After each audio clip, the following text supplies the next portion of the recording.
Hey everybody, it's Adam, live and in person for you.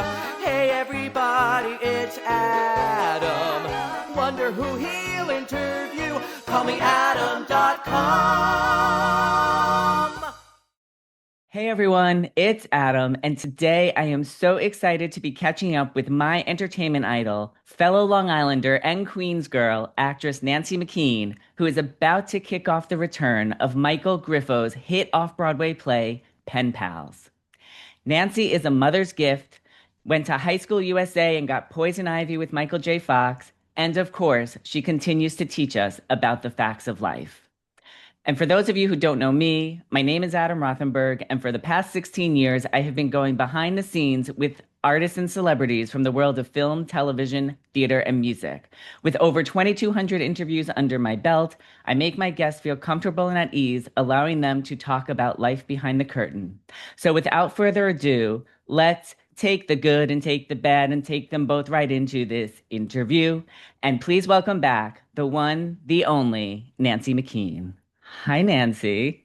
Hi. Wow. So did you have a double latte this morning? Good on you. Oh my gosh. I am just very excited to be talking to you again and catching up. And one of the things I did just find out about you is something that we have in common. So you were born in Long Island and moved to Queens. I was the opposite. I was born in Queens and moved to Long Island. Where in Queens were you? I was born in Bayside, and I lived there till I was 1, and then I moved to Long Island.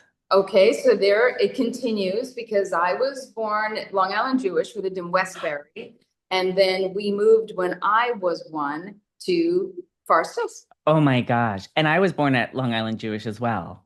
Well, then, it's just too special. It is. Oh my gosh. I love it. They did well. We're here. They did. Exactly. Exactly.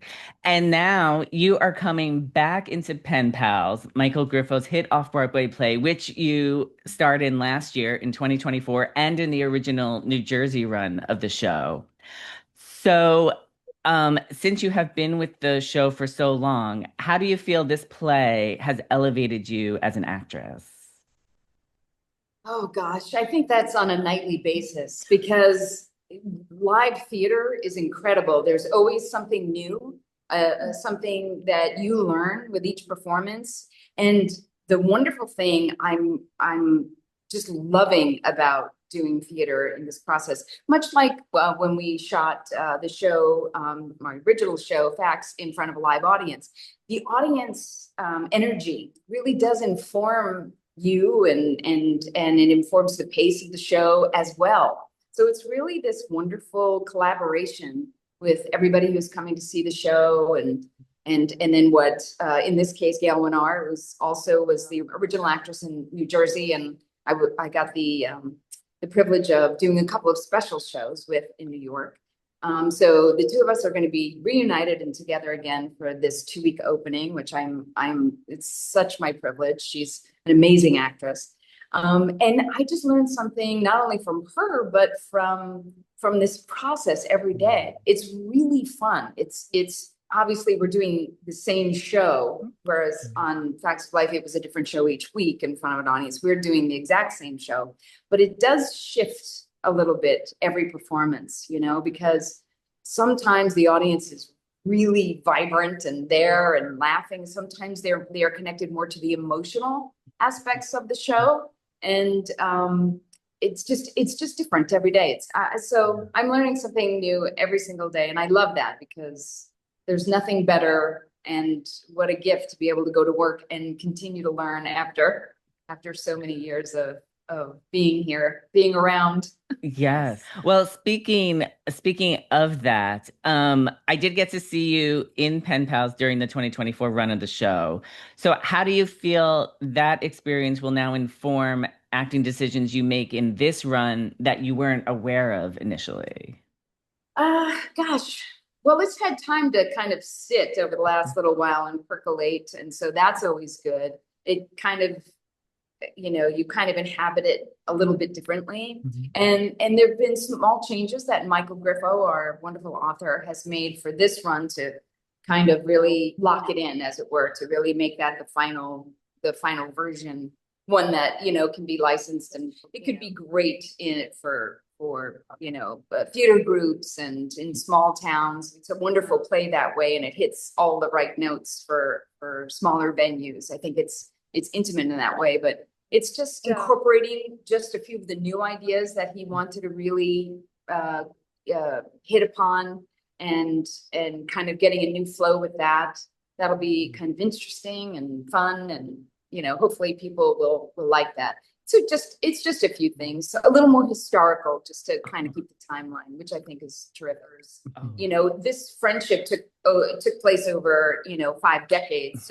He really wanted to touch on some major events that happened over these years and how it affected Bernie and Mags, and what their reaction to that might have been.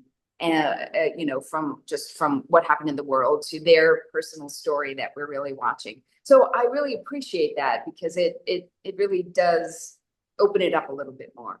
Yes, yes. Well, there's definitely a lot to pull from things that have happened over the past 5 Yes. decades.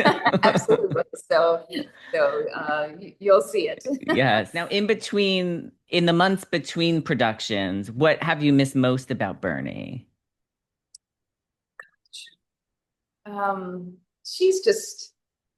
It's so lovely at this stage to really, I mean this, have the privilege of getting this character that is just so, there's so many levels to her, and Michael really has done a wonderful job capturing so many levels and within his writing. And when you do a performance like this, and it's been over time, much as some of the other characters I've had the grace to portray in my life, you miss them. They become friends, because it's also a part of you, you're the one bringing it to life. So, obviously if you really connect with the character, it lands somewhere within you, and you miss her when she's gone. It's kind of like a friend going away, and not being able to get in contact for a little while. So Now, I have a little bit of a silly question to ask you. great. So, That was silly. so last night, first of all, I don't know if you're aware, but A Mother's Gift is available on Tubi, and I got to rewatch it last night because I had originally watched it when it, first aired on TV. You were So, what, 4? I wish, I wish.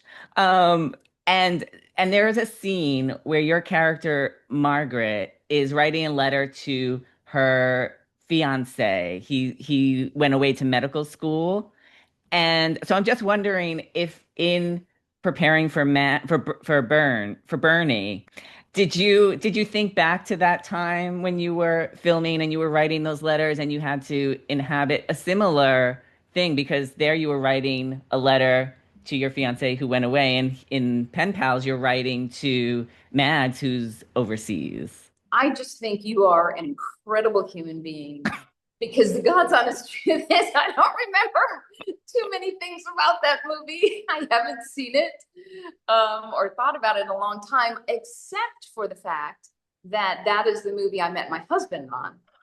So, we've been together 25 years. We've been married 22 years. So when I think about that particular film, really the only thing that it's special, because I love my husband and I met him, and he did save my life on that movie. So, that went a long way to securing my feelings for him. So Saving. I'll tell you the tidbit. So we were in the covered wagon, we had to leave, and we were in the river.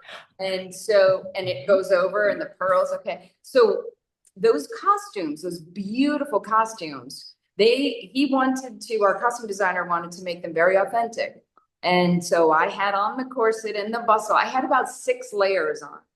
Well, I fell over, I went into the water, but the current was very strong. So it soaked my costume and started to drag me down the river. And my husband jumped in and he actually grabbed my hand and stopped me from going any further because no one else came in to save me. And he picked me up and he walked me over actually to my chair with my name on it and sat me down. So there you go. That was a Oh little my, behind the scenes of Mother's Gift. That oh my God. fun, but it's a nice way to meet your husband. Yes, yes. I mean, definitely thank God he saved you. Well, I think so. He's still loving me, so Yes. so.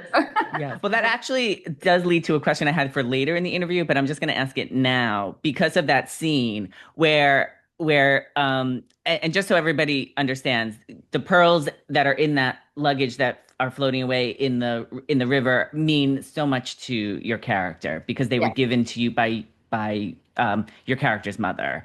So, have you, do you have something in your life that is means so much to you in the same way? Oh gosh. I do. I have a few things. I try not to make it about things. You know, it's more the moments that you remember that you have in your heart because unfortunately we never know. Things can Yeah. be lost, we can lose them, they can get taken away. And I try as best as I can not to invest too much in the item Mhm. as much as I think it's better to invest in what that represents in your Mhm. heart and about whomever you shared that remembrance with, you know. I mean, I still do have a few things in my life that are important to me, things that you would grab in case Uh-huh. of some sort of disaster, you know, that you really would hope not to lose. Mhm. But yeah, in the movie, that was, I mean, life was very difficult back, you know, remember it's a period piece, so Yes. a long time ago, and you weren't going back within an hour to wherever you're from. So, you know, Right. that was a very special gift from her mother, and it really meant the world to her. So, Yes. And it had the music in there that was very important to Margaret, your character. which I did not sing, by the way. That was absolutely not me. Oh, I tried, but no, I it fortunately didn't work out too well. I understand. I'm not a singer either, so I would be in the same boat. Very good. Well, we Yes. have to do a duet sometime and just love Yes. it anyway. Yes. Bringing things back to pen pals. I recently interviewed Michelle Clooney, who's going to play Bernie in this next rotation of the show. And I would love to get your perspective on this question that I asked her. So, why do you think Bernie is able to share so much with Mags that she isn't able to share with her family and friends? Wow, that is a good question. I think from my perspective, there are there are people in your life, certain people that have certain qualities, you know, that maybe they're really not definable, but they bring out a side of you and allow you a freedom in a way of non-judgment, of compassion that you're able to be that open with. And also, I think the distance, there's something, and something about writing, you know, for them, obviously, United States to England, England to the United States, I mean, they would take weeks. So you were able to put something down and then release it. And then, you know, you would have to wait. You know, it wasn't an immediate response like a text or, you know, an email. So there's something about putting your feelings down on a piece of paper and sending them off that there's a beauty to that, that we don't really have that luxury too much anymore. Everything is so immediate and everyone expects a response now. Well, sometimes some thought needs to happen, you know? Yes. So yeah. And sometimes life gets in the way. Like in the show, there was also periods of months where Bernie and Max didn't hear from each other because of life events. Well, life events and personal feelings. Hmm. Yeah. And again, that time that I'm talking about, so there's a portion in the play where there is that gap, Mhm. and then Bernie writes a letter because she's actually had time to think about what upset her, Mhm. and then what was important though about the friendship. and making a decision to understand that even though we don't see eye to eye and that we don't agree on this subject, I still love you and you're still important to me. And those feelings are incredible, you know, but again, you know, she takes her time to realize that and to come to those conclusions, you know, and that is an opening up of somebody. And I just think they were able to find a safe space with each other and share, which is hard to do sometimes with family, you know. I would say it's the same thing as having a therapist. I don't know if anybody has had that experience. There's something about an unemotional third party. You know, when you talk to your friends, your family, they're emotional. They're on your side. They love you. So they're reacting with emotion. Yeah. Whereas if you have, you know, the great gift of having somebody, you know, other to be able to talk to, sometimes they ask you questions that begin you to think in a different way. And, you know, that's why I like therapy. Yes. That But is they're very kind well of a put. therapy for each other, you know? So. Yes, they are. They are, which is such a great thing to have Yeah, for absolutely. them. So the next duo, so Megan follows is going to be in the, and so do you know that connection? Yes, Okay, I yes, thought that you would she like that. played your cousin on Facts of Life. And I worked with her again on a show I did called The Division, and she Yeah. was a guest star. So I love Yes. she is a fantastic actress. Yes. So amazing, so beautiful. So I'm very excited to hopefully get to see her again and I hopefully see her performance. Yes. I imagine it will be just amazing. Yes. That is so, I love the connection between you that way. And I mean, The Division, I loved watching it when it was on TV. And I mean, I just have to tell you, my favorite episode was when I believe it was your character's brother was coming out as gay and was the victim of a hate crime on The Division. And that episode has stayed with me all of these years later. It meant so much. It's important that we remember that love is love is love. We just need to have respect and compassion for everybody. You never know what's going on in someone's life, and not to take it in a different direction. That's just what I feel, that, you know, we just need to have some compassion and some empathy for everyone and just let everyone be their unique and wonderful selves. Yes, I 100% agree with that. Okay, so now if you had to choose a pen pal to have between your characters from The Facts of Life, The Division, or Style and Substance, who would you choose to be your pen pal? So a pen pal for me, you as Nancy. Yes. Oh, goodness. I think I have to go with the OG. I think I'd have to go with a great moment in my life with Joe. Aw, I love that. So then with that, what do you think would be the first thing you would tell her in your first pen pal letter to her? Gosh, I don't know. I think the lines are very blurred there. One thing that I share with that character that for me is one of my biggest blessings in life was I got to meet an actor named Alex Rocco, and he was Joe's dad. And in real life, he kind of became a dad to me as well in my life. For many years, he was just such an important figure in my world. And unfortunately, he passed a few years back, and I love him madly still to this day. I'm so grateful for his friendship. And I loved the relationship that Joe and her dad had on, you know, they worked through it. If you remember, their first meeting was him in prison. Yes. And through a glass, and then they worked to have this relationship. And so I think it might be something related to our dads, if you will. Oh, that's beautiful.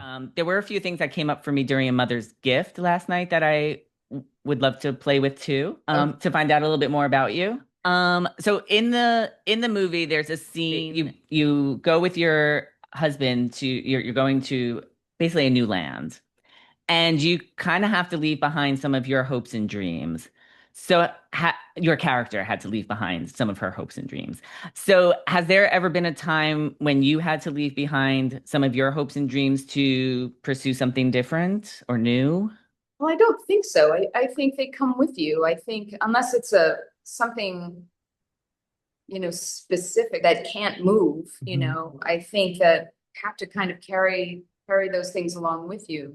We don't always get, what we want in the way that we think that it should arrive.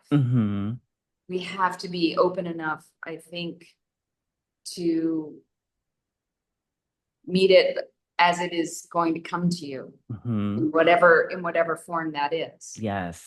Which sometimes is very difficult because you can get stuck on something specific. But if you sometimes can just take a step back and realize, wait a minute, a hope or a dream was love, and I do have love in my life. I have a chosen family. I have beautiful friends. I have the love of reading, the love of going to plays. Read it and meet it where it is and where it's showing up in your life, rather than being so specific. And for me, I love chosen family, your friends that you choose, and people who come into your life unexpectedly. And like I had kind of mentioned earlier, Alex Rocco was like a dad to me as well. And that was unexpected and so beautiful. Sometimes it just takes us a moment to allow it to be in our lives differently than as we picture. And has there ever been a time in your career when you had to pivot from acting?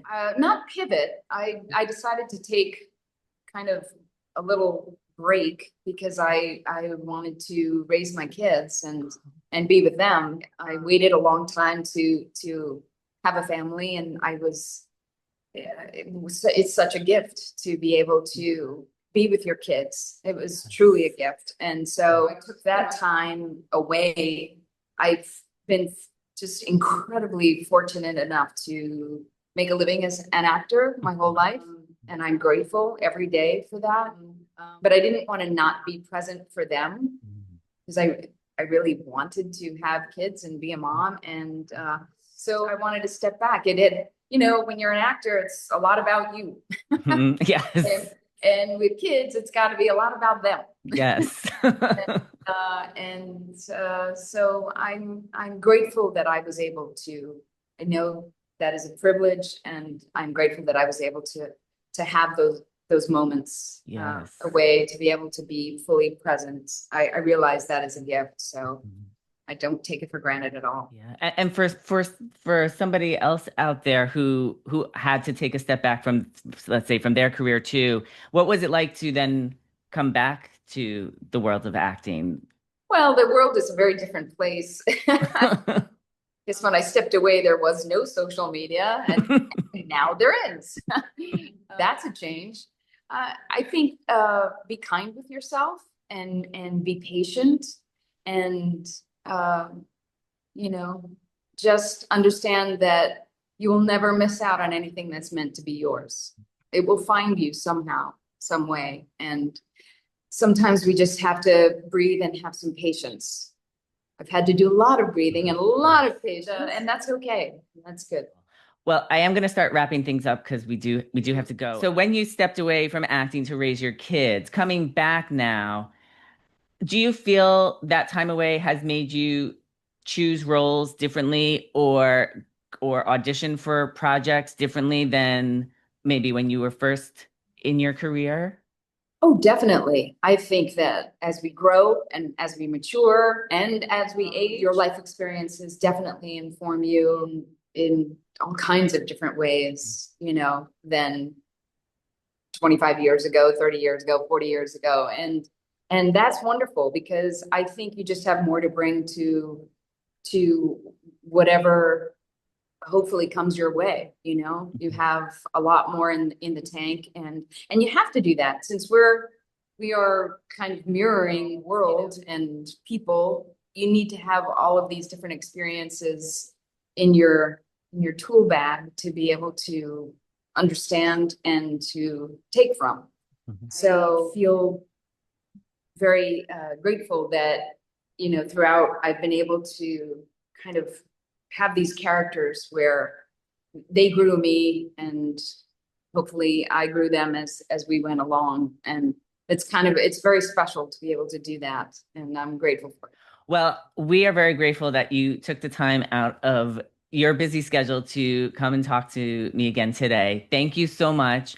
I want to remind everybody watching and listening, Nancy will be kicking off and starring in Pen Pals from August 15th through the 30th at the Daryl Roth DR2 Theater right here in New York City. I will have the ticket link on callmeadam.com.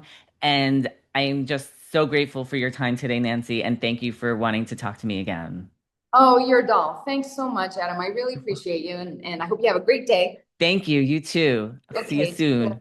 Bye-bye. He'll get the dirt and the scoop and the story, for he happens to be in the know.